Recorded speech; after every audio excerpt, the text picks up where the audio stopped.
স্বরচিত কবিতা পাঠ। কবিতা ক্ষমা চাইবার আগে। আমি যদি প্রতিদিন ধর্মের ঢাকের তালে না নাচি, মাঝে মাঝে যদি শুনে ফেলি ভালোবাসার নরম বাঁশির সুর, তাহলে কি আমি পাপী? আমি যদি পতাকার রঙে নিজের কবিতার কালি না মিশাই, বরং সকালের আলোয় লিখে ফেলি কিছু স্বপ্নের পংক্তি, তাহলে কি আমি সন্দেহভাজন? ক্ষমা করবেন নেতারা, আমি মঞ্চে উঠিনি, মাইক ধরিনি, শুধু প্রশ্ন করেছি নিঃশব্দে।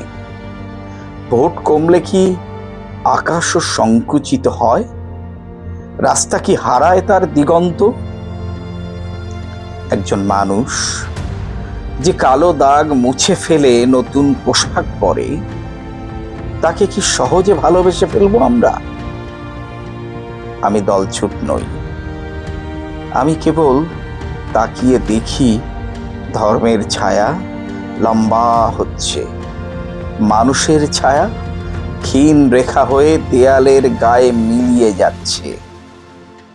আমি চাই বিশ্বাস থাকুক মন্দিরের ঘণ্টার আওয়াজে, মসজিদের আজানে, গির্জার প্রার্থনায়, কিন্তু পাশাপাশি একটা পাঠশালা খোলা থাকুক, যেখানে নামের আগে যোগ্যতা লেখা থাকে।